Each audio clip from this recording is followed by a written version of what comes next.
Hello বন্ধুরা, good morning. এ বাবা, এখানে আবার একটা সকাল সকাল উঠেই দেখছি একটা পায়রা বোধহয় পায়রা মরে পড়ে আছে। ঘুম থেকে উঠে পায়রা মারা যাওয়া এরকম দৃশ্য দেখা, এটা কি ভালো না খারাপ? তোমরা কিন্তু কমেন্টে জানিও। আমি তো জানি না। মারা যাওয়াটা কখনোই সুখের নয়, কিন্তু অনেক সময় শুনেছি যে যাত্রাপথে মৃত মানুষের দেখা মিললে নাকি সেটা ভালো, তাই তোমাদের জিজ্ঞাসা করলাম। তোমাদের দেখাই, দেখো কত জল, এই ড্যামগুলোতে কিন্তু সব জল আছে, এইখানেও জল। এগুলো সব রেমাল, সেই রেমাল ঝড় চলে গিয়েছে, এখনও আমরা জল ভরে থুয়েছি। আর এবার তোমাদের দেখাই এই আমার পাগলা বাবাকে।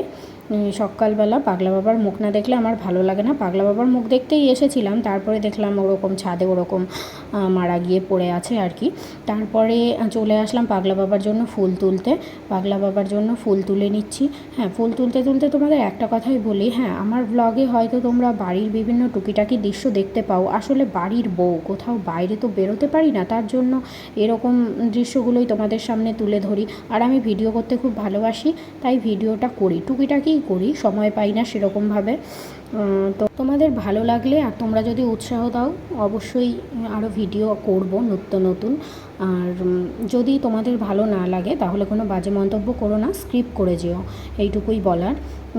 আর তোমাদের কার কার বাড়িতে এরকম ফুল গাছ আছে অবশ্যই কমেন্টে জানিও। আর তোমরা সকালবেলা কে কে এরকম ঠাকুরের ফুল তুলতে ভালোবাসো সেটাও জানিও। আর আপাতত আর কিছুই বলার নেই, ভালো লাগলে ফলো করে দিও।